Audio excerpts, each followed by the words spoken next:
Essa é a Débora. Você me achou, né, Débora? Você me achou, né? Eu queria ser balaio, balaio eu queria ser. Eu queria ser balaio, balaio eu queria ser. Para andar de pendurado na cabeça de você. Para andar de pendurado nas Olá, boa cadeiras de noite, tudo você. bem? E aqui nós estamos ao vivo, mas ao vivo só de mentirinha, porque a gente vai fazer esse programa aqui hoje, vai fazer gravado, vai entrar ao vivo, mas como a nossa convidada está morando tranquilamente numa pequena cidade de Minas Gerais, onde a internet nem sempre funciona muito bem, a gente vai gravar primeiro para evitar qualquer transtorno e começar e transmitir logo depois. Então, com vocês, Silvana Coelho, minha convidada de hoje. Boa noite, Silvana. Ei, Wilson, boa noite, querido. Silvana é uma amiga querida de muito tempo e Silvana está fazendo um trabalho maravilhoso porque a transição de vida, na verdade, a transição de vida é maravilhosa, porque ela já foi uma das diretoras de criação mais bem-sucedidas da propaganda brasileira e hoje Silvana trabalha com ensinando borras que têm uma idade média de torno de 80 anos, numa cidadezinha de Minas Gerais chamada Lavras Novas. Conta pra gente aí, Silvana, como é que é esse seu trabalho hoje? Lavras Novas é um distrito de Ouro Preto, tem 1.500 habitantes. E existem as doninhas de Lavras Novas, que é a memória de Lavras Novas, são as mães de Lavras Novas, né? Então a gente se reúne toda terça-feira no salão paroquial. Algumas não conseguem nem ir andando, a gente passa de carro buscando. E fazemos a aula amanhã toda da terça-feira. A gente canta, reza, conta caso e borda. É interessante que assim, teve uma alegria, um resgate de uma alegria de poder encontrar as amigas que elas já não podiam ir na casa uma da outra, de lembrar casos, de aprender novos pontos, assim, habilidade em 4 anos, assim, é impressionante. Sabe aquela vitória do improvável? Viraram, assim, umas lindas, os bordados lindos e felizes, e eu amo, né? Amo, é um projeto maravilhoso mesmo. E o mais legal, né, Silvana, é essa transformação que essas pessoas, são pessoas muito simples, né, mas essa transformação que essas pessoas provocaram em você, né? Eu queria que você falasse agora sobre esse impacto que essas pessoas tão simples, assim, aparentemente tão modestas, conseguiram provocar na sua vida. Eu falei com elas uma coisa e é verdade, Wilson. Eu achei minha turma. Finalmente, eu era meio flits na vida, assim, eu não me encaixava em ambiente nenhum. Sempre trabalhei muito e tal, mas assim, eu não fiz assim um grupo de amigos, uma coisa, só trabalho, trabalho. Elas são as minhas amigas.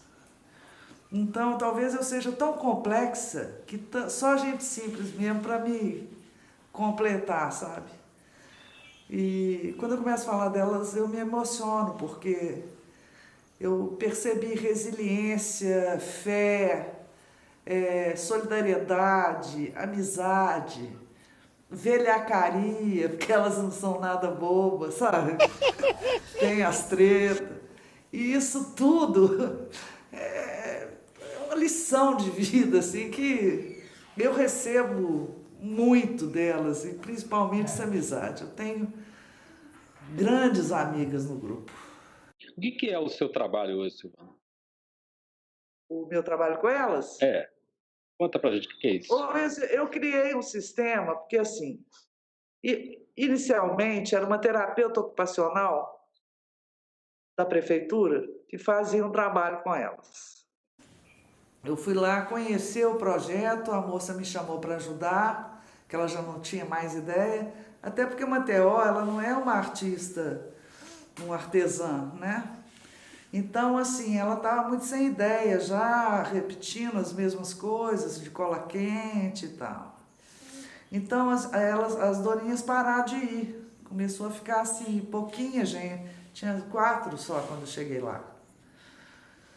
Eu falei, não, ideia eu tenho, posso contribuir. E logo depois essa moça rompeu, o contrato da prefeitura acabou e eles não renovaram. E então eu fiquei, eu já estava lá de voluntária, já estava apaixonado, fiquei. E elas tinham que, na época da TO, elas comprarem material e tal, então também começava a ficar caro, né, para elas, porque a prefeitura não dava material, não. Então eu consegui criar uma rede de padrinhos. Cada padrinho contribui com R$ 50 por mês e com isso cada doninha tem um padrinho. Eu consegui entre meus amigos, família e tal. Então com isso a gente tem sempre um dinheiro para comprar material. Então elas começaram a receber um material de qualidade, bacana, que elas começaram a ficar animadas. Tinha uma, Wilson, que roubava material, sabe? E aí todas, ó, fica de olho, fica de olho. Eu falei, já vi, estou vendo. Com o tempo, eu comecei a dar muito material para ela, sabe? Aí ela começou a devolver.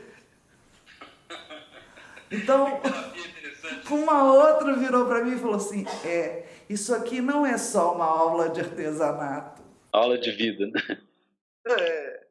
Mas você, eu acho que recebeu a grande aula de vida, né? Você estava falando para mim, na outra nossa conversa nossa, que seu marido passou por um período muito difícil, né? Um pouco antes de você entrar em contato com essas senhoras. Queria que você contasse, foi essa situação com o seu marido e como é que isso te transformou o contato com elas?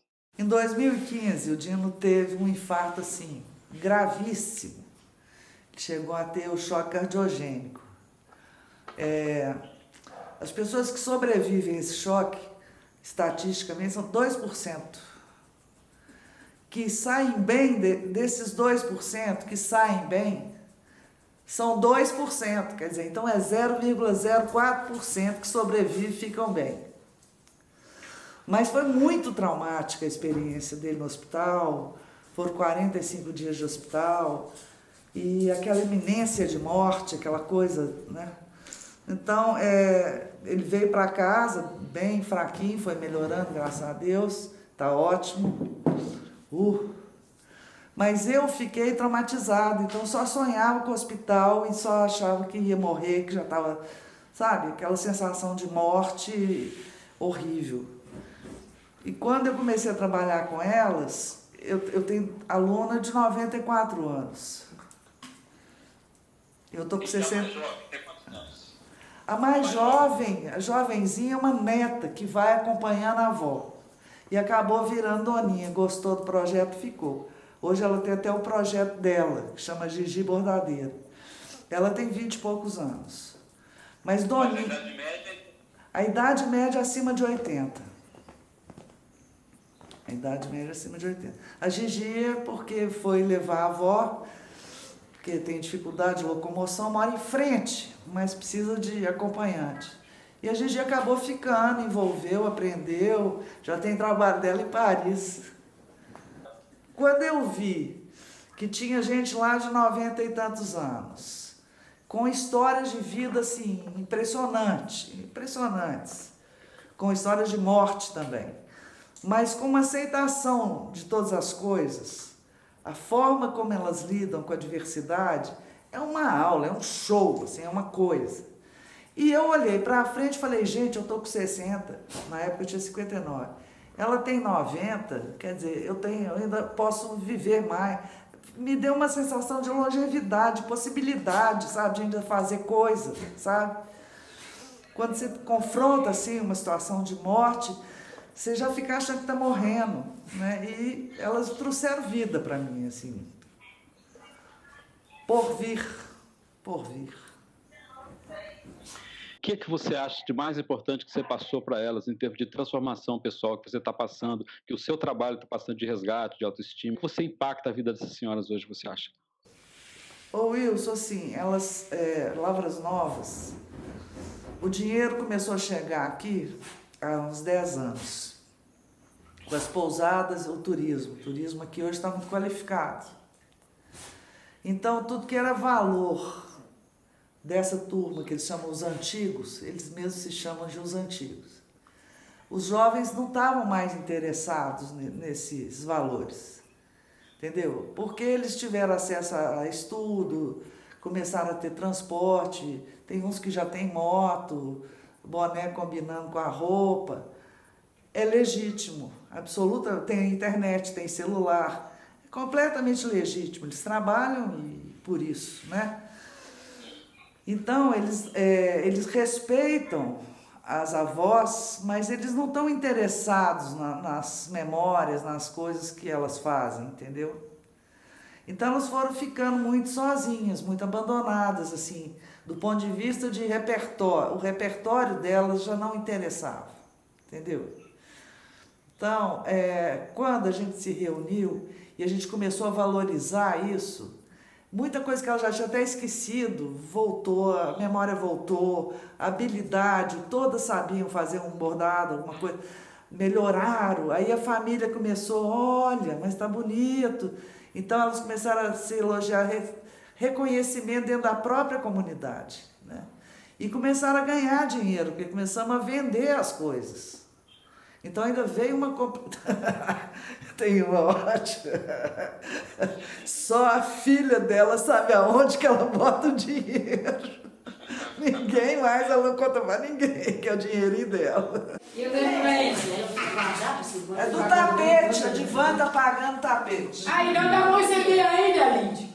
Ô, Linde, nós não vamos receber de tapete ainda. Nós já vamos receber de tapete. Parabéns, A Divan pagando tapete.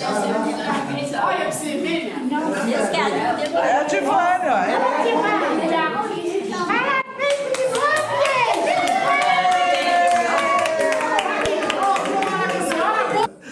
Então, essa coisa de ter um dinheiro dela, como diz a Odila, esse é o meu primeiro dinheiro ganhado pelo meu trabalho. Uma pessoa de 90 e poucos anos que nunca ganhou uma grana pelo trabalho que fez, sabe? Você fala que tinha uma espécie de escambo, né? Elas só recebiam em café, em comida, né? Pelo trabalho, não recebiam dinheiro, né? Como é que é isso? Tem uma fazenda aqui, perto assim, perto de carro, né? A pé é longe. Que era uma fazenda de uns ingleses, eles plantavam chá e exportavam esse chá. Eram grandes exportadores de chá. E elas trabalhavam tanto plantando quanto colhendo chá. E a remuneração era claro, em função da produção de cada uma, trocava por alimento. Tinha uma espécie de uma vendinha que elas pegavam mantimento. Quer dizer, elas não tinham remuneração em dinheiro, não, era coisa de comer. E estavam sempre devendo, né? Absurdo, trabalho escravo. Então, essa foi a primeira vez que essa senhora, com 94 anos, a primeira vez que ela viu o dinheiro como resultado do trabalho que ela fez. Ela falou isso. Antes disso, ela nunca tinha recebido nada. Nada. E quando, por exemplo, elas ganharam o título de patrimônio material, que Ouro Preto reconheceu o patrimônio de Ouro Preto, reconheceu as doninhas como patrimônio material de Ouro Preto, quer dizer, elas estão na história de Ouro Preto agora, receberam o título.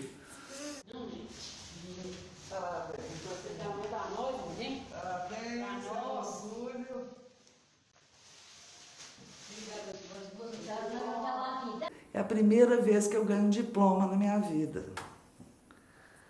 Gente, então, assim, coisas que pra gente, como óculos, né? Ninguém tinha óculos. Então, com o prêmio que a gente ganhou do Ministério da Cultura, deu para levar todas ao oftalmologista. O oftalmologista apaixonou por elas, já cobrou mais barato a consulta, entendeu? Um carinho. E muitas delas não sabem ler. Então, elas tinham medo de ir no oftalmologista e ter que ler a letra lá e não saber, entendeu? Aí eu falei, como é que você acha que criança vai no médico de óculos, que não sabe ler? O médico tem jeito, mostra lá um desenho, uma coisa, a criança fala isso, aquilo. Ah, é assim, é. Então a gente foi, eu e o Rodrigo, acompanhamos uma por uma.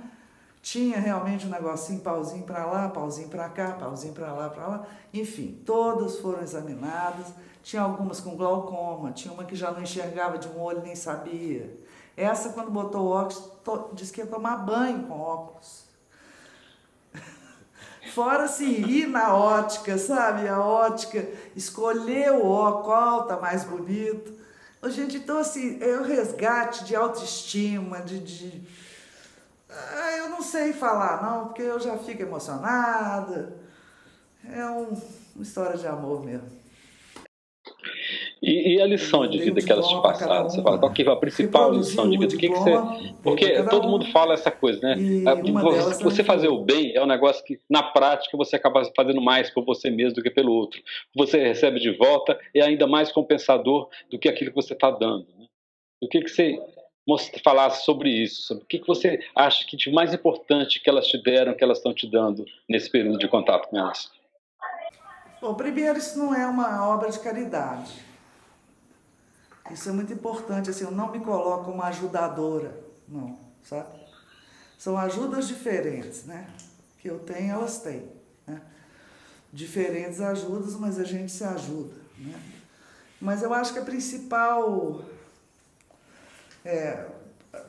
presente que eu recebi delas foi uma lição de fé. Essa fé genuína mesmo, assim. Elas vieram reforçar muito essa coisa da fé, que a gente, quando fica mais racional e tal, meio que fica até meio sem graça, não fala muito dessas coisas de fé. E elas vêm com a fé, assim, em primeiro lugar. Assim. A primeira coisa que acontece na aula, a gente dá as mãos e cada dia uma faz uma intenção, um pedido para alguma coisa. E aí todo mundo reza Ave Maria, Pai Nosso e uma oraçãozinha que elas têm de Nossa Senhora. E isso nada começa sem essa reza, entendeu?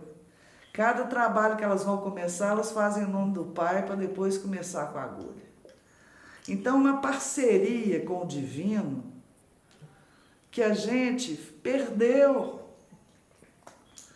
Então, esse é o principal legado das doninhas para mim, esse resgate da minha fé. A gente está vivendo hoje um mundo em transformação, né?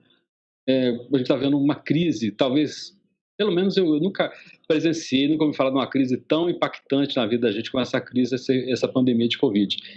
O que você acha da sua experiência que você pode compartilhar com as pessoas hoje? O que pode ser útil, pode ser, digamos assim, essencial para passar as pessoas a partir da sua experiência de vida, do que você teve com a propaganda, você passou por um monte de coisa e que você está tendo agora? Eu acho que o principal benefício dessa quarentena é o tempo. A gente está tendo tempo para olhar para dentro, para ver nossas fraquezas, as nossas dependências. E eu já tinha interessante porque a minha quarentena aconteceu antes, né? Mas é muito bom quando você percebe que é essencial, né? Existe uma coisa, você vai tirando as cascas, vai tirando as roupas, vai tirando as coisas, vai ficando nu e vê que você ainda se basta, entendeu? Que você ainda fica em pé. Tem uma história de mamãe contava uma história, dá tempo de contar a história? Mamãe conta que tinha uma menininha com uma babá que chamava Ana. E ela tinha um cavalinho de madeira. E ela foi brincando com o cavalinho, a coisa que ela mais gostava era de passar susto na babá, fazer bu na Ana. E a Ana, ai, que medo desse cavalo. Com o tempo o cavalinho foi quebrando, virou um toquinho de madeira, já não tinha mais cavalo. E a mãe falou, minha filha, mas não tem mais cavalo, só tem um toquinho de madeira. Por que isso, mamãe? Ainda faço bu na Ana. O divertido era fazer bu na Ana, né? Então, eu acho que isso serve pra gente também. De repente você vê que ainda faz bu na Ana. Vai quebrando o cavalinho, tirando um pedaço do cavalinho, mas o essencial, que é o bu na Ana, ficou. Eu acho que isso ilustra bem. Tira tudo que é supérfluo, né? Precisa disso. A gente vai ficar só no essencial. É o bu na Ana. E você fez esse processo na sua vida, né, Silvana? Você tirou tudo que não era essencial e ficou só com aquilo que realmente faz a diferença na sua vida, né? Na verdade, eu vivo num luxo, né? Na verdade, minha vida é um luxo, né? Eu vivo num lugar lindo com as pessoas que eu adoro, minha família, e trabalho com arte, quer dizer, eu não perdi nada, eu só ganhei, né? Eu acho que é um luxo, um privilégio. E acho que muita gente pode ver isso. Vai fazer pão de queijo, né, Wilson? Pão assinado, pão assim, grife. Farinha de manteiga, eu tô assim descobrindo assim um monte de coisa que era do básico, né? Gente, não é, isso é comida, né? Olha só. E eu e Silvana, a gente passou por uma coisa muito interessante, que foi estar numa das agências que era uma das principais agências de Minas Gerais, uma das agências mais criativas do Brasil, e que foi atingida duramente pela crise do mensalão, né? Era uma agência muito boa, muito profissional, e que foi, digamos assim, contaminada por esse negócio. Você quer falar alguma coisa sobre isso, Silvana? Ô Wilson, na verdade eu virei estatística junto com todo mundo, quer dizer, eu já estava acabando minha casa aqui e já tinha planos de largar a propaganda. Então, eu já estava construindo essa vida que eu vivo hoje. Quando estourou o boom lá do mensalão, eu e todo mundo saímos da DNA, né? Porque ela acabou. Mas assim, eu fui no vai na valsa, pois eu já estava indo, entendeu? Então, assim, não foi porque a DNA fechou que eu vim para cá. A casa já estava, só faltava pintar. Então, já era um projeto mesmo. Eu já tinha pensado em mudar. Eu não estava feliz na propaganda. Tanto que você está me falando, você teve uma crise, sofreu com pânico durante o período, né? Em 2000 eu tive uma síndrome de pânico e achei que aquilo ali tinha um propósito, assim. Por que eu estou tendo isso, né? Porque é uma ansiedade exacerbada que provoca o pânico, né? E eu fiquei muito mal, fiquei 5 meses em casa, passando mal, e tratando, e tomando ansiolítico, antidepressivo e tal. E ali eu falei, eu estou prestando um desserviço, eu estou a serviço do consumo. Todo o meu talento, há 30 anos, investindo para as pessoas comprarem coisas que elas nem sabem que precisam, né? E eu também era uma consumidora voraz, assim, né? Então, ali eu comecei a achar que tinha uma coisa errada, que não era bem esse o propósito da vida, entendeu? E aí resolvi já construir um outro movimento, trabalhar mesmo pela arte. Eu me devia isso. Eu fiz belas artes, eu não fiz comunicação e tal. Caí na propaganda meio por acaso, comecei com programação visual e depois fui para propaganda, deu certo. Mas assim, não era meu projeto, a minha Silvana, lá da origem, não tinha nenhum plano de ser publicitária, entendeu? Meu plano sempre foi mexer com arte mesmo, com beleza, com coisas assim. E eu passei 30 anos a serviço do consumo, que não tem nada a ver com o meu projeto de vida lá de quando eu era menina, com 17 anos. A gente tem algumas narrativas, né, Silvana, na nossa sociedade, do tipo assim, você passa por um determinado processo para as pessoas dizem, você chegou lá, né? E a ideia do chegar lá, normalmente é uma ideia de ganhar dinheiro, de ficar famoso, de ficar rico e tal. E você, Silvana, eu acho que você chegou lá, mas no sentido novo, no sentido mais adequado a esses tempos que nós estamos vivendo. Eu queria que você falasse sobre esse chegou lá e comparasse com o chegou lá convencional, que a gente imagina que essa coisa de sucesso, esse sucesso efêmero e tão superficial, em que para que a maioria das pessoas persegue, né? Você conseguiu, de fato, uma realização pessoal muito maior do que se você tivesse ficado milionário, por exemplo. Eu passei por lá e cheguei aqui.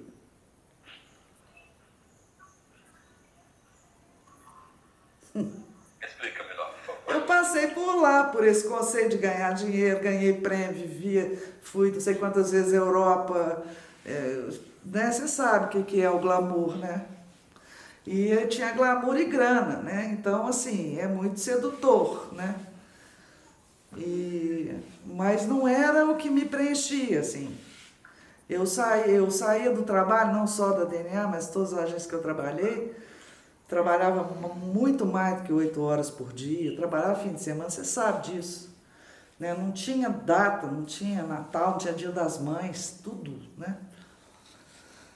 E chegava em casa exausta, entendeu? Então, assim, caía dura na cama, ficava vendo televisão e ainda pensando o que estava no ar, né? Então, era 24 horas de trabalho. Então, esse dinheiro mesmo, eu não aproveitei ele do jeito gostoso de aproveitar, comprava. Então, eu passei por lá, por isso de ganhar dinheiro, sucesso, e cheguei aqui. E acho que eu sou muito mais rica hoje. Porque, olha, rico é quem precisa de pouco.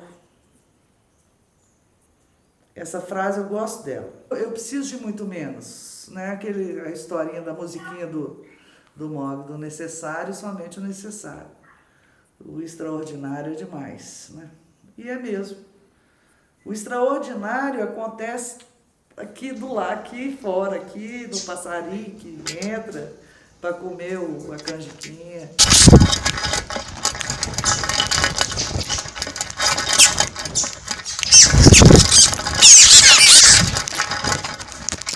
O pavão cortejando a pavoa, as cachorras que estão quietinhas aqui, eu aqui falando. Tudo é milagre.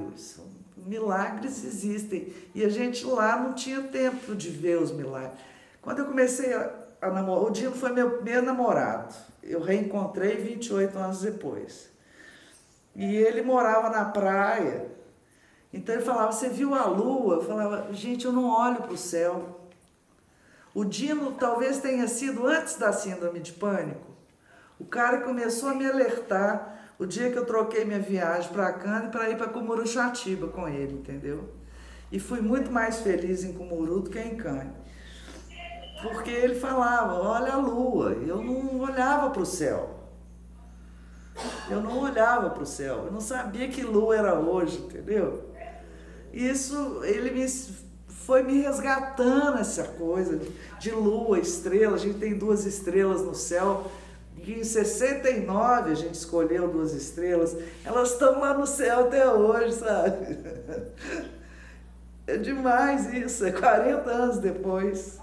As estrelas ficaram lá esperando eu olhar para elas de novo, sabe como? É isso. Maravilha, maravilha. Bom, eu acho que aqui a gente está com maravilhosa essa conversa, mais uma conversa maravilhosa com a gente. Eu queria que você falasse, se deixasse um recado final, assim, considerando esse tempo tão dramático, as pessoas estão sofrendo muito, muito. E ainda ontem eu tive a notícia de uma pessoa que perdeu um filho por causa da Covid e tal, e elas estão precisando, sobretudo, de alento. Então, precisando de sabedoria, de uma coisa assim, de um certo conforto de alguém que está experimentando uma nova perspectiva de vida diferente daquela que estão acostumadas. Então, eu queria que você passasse agora, esse recado final de que você sentiu, que você aprendeu com essas 2 existências, aparentemente tão conflitantes, tão diferentes, mas o que lá no fundo, o que te tocou, o que isso te despertou dentro da Silvana? Eu não tenho nem ideia do que possa ser perder um filho. Então, para ela, especialmente, eu diria que vai passar. Que com o tempo a saudade vem morar dentro da gente e vai acalmando a dor. Sobre perder filho, é uma experiência que eu não vivi, graças a Deus, e que ela se sinta abraçada. Tudo que eu posso oferecer é um abraço. Porque... Mas para outras pessoas, a gente todo mundo hoje está com muito medo de sair na rua, de ficar doente, de morrer e tal. E se eu olho para você, eu vejo uma perspectiva de alguém que está em condição hoje de compartilhar uma sabedoria interna, uma coisa que foi desenvolvida à custa de, digamos, de muito esforço, de luta pessoal mesmo, luta consigo mesmo, de se entender o que acontece, o que realmente de fato interessa na vida. Wilson, eu acho normal ter medo. Se eu morasse em Belo Horizonte ou em São Paulo, eu também ia ter medo, né? E ia estar me sentindo angustiada, presa num apartamento. Muito provavelmente ia estar bem pirada. Então, assim, é isso que eu falo. Eu sou privilegiada. Eu tenho tempo, eu tenho espaço, eu tenho área verde, eu tenho natureza. Eu já não saía de casa, não sei, para dar aula ou fazer alguma coisa que é essencial, supermercado, farmácia. Então eu já vivi essa vida por opção, porque eu gosto disso, né? Eu adoro, eu passo horas aqui bordando, inventando moda. Agora, nem todo mundo pensa assim. Tem gente que quer sair, encontrar, e é legítimo. É o processo de cada um, entendeu? Então eu acho que o que eu posso dizer é que vai passar. Eu não posso falar, venha viver a vida que eu vivo, porque isso é ilusão. Eu não quero viver minha vida, entendeu? Atravessa a velhinha. A velhinha não quer atravessar a rua. Você pega a velhinha, vai fazer a boação, atravessa a velhinha. Não é possível. Eu não posso dizer para as pessoas, vivam a minha vida, sejam como eu. Eu nem acho que eu sou exemplo para ninguém, não. Eu sou um acaso, né? E um privilégio. E me sinto até meio culpada de já ter, de estar combinando tão bem com a quarentena, porque eu já estava nela, né? Mas eu não acho que seja fácil para quem está em cidade grande, sem grana, a grana acabando, e lá a demanda é maior mesmo, não é só o supérfluo, não. As coisas estão caras, as pessoas têm que pegar a carro para ir comprar, tem que... O que eu vou fazer com meu filho? Cheio de menino dentro de casa, enlouquecendo. Sabe, assim, eu fico pensando que a vida está muito difícil mesmo. Mas que vai passar. A gente pode aproveitar essa experiência para uma coisa melhor? O que a gente pode extrair de lição para melhorar como gente? Eu acho que a gente pode sair pessoas melhores, sim. Talvez até voltar às mesmas atividades, porque às vezes elas ainda são necessárias. Necessário, somente o necessário. O meu necessário não é o seu necessário, né? Então, mas quem vê a luz nunca mais esquece dela. Pode voltar para a escuridão que a luz estará lá, né?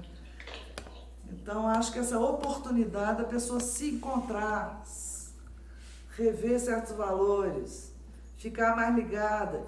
E principalmente o seguinte, a vida é finita mesmo. Então, enfrentar essa possibilidade mesmo de morrer. Né? A finitude, né, que a gente conversou sobre o budismo e tal. A intemporalidade. A gente foge disso o tempo todo, corre para lado nenhum, né? Para lugar nem para a morte. A longo prazo estaremos todos mortos. Nós já, a médio prazo, estaremos mortos. Entendeu? Então, assim, esse confronto, esse encontro com a possibilidade de morrer, né? O mundo inteiro deve estar pensando sobre isso, né? Eu acho que é um exercício importante. Ladras Novas tem história pra contar. E ele também com o pensamento de uma antiga.